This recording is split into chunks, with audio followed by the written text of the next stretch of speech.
আসসালামু আলাইকুম রহমতুল্লাহ। প্রিয় দর্শক, দেখতে পাচ্ছেন এটা আমাদের বাংলাদেশের জিরো পয়েন্ট, যে কোন দিকে কত কিলো রাস্তা আছে সম্পূর্ণ রাস্তা এখানে দেখানো হয়। দেখতে পাচ্ছেন দিনাজপুর আপনার হলো 414 kilo, Rangpur 335 kilo, Rajshahi 270 kilo. এরপর সবকিছু দেওয়া আছে, দেখতে পাচ্ছেন যে এইখানে সব দিকে লেখা আছে কোন দিকে গেলে কত কিলো রাস্তা। তা আমরা আজকে ঢাকা থেকে রংপুর কুড়িগ্রাম যাব, দেখতে পারবো যে বাইকে যাব, তো আমরা দেখবো যে আসলে কত কিলো হয়। দেখতে পারতেছেন এটা আমাদের বাংলাদেশের জিরো পয়েন্ট। এই জায়গাটা হইলো আপনাদের গুলিস্তানে অবস্থিত। এই জিরো পয়েন্টটা, এটা দেখেন কোনটা কোন দিকে আছে। এই যে এই যে রাস্তাটা দেখতে পারতেছেন, এটা হলো পল্টনের দিকে গেছে। আপনাদের এই যে জিরো পয়েন্ট থেকে এই রাস্তা গেছে পল্টনের দিকে।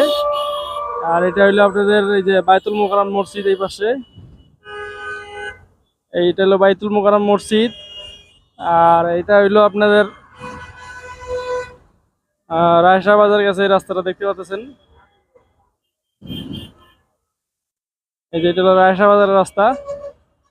আমরা আজকে বাইকে যাব, বাইকে যাওয়ার পরে দেখবো যে আসলে কত কিলো হয় এই জিনিসটা, যে এইখান থেকে আসলে যেটা লেখছে এটা কি ঠিক ঠিক আছে নাকি আমরা বাইকে দেখবো কত কিলো আসে।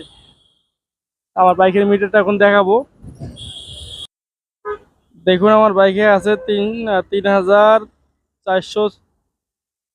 হ্যাঁ,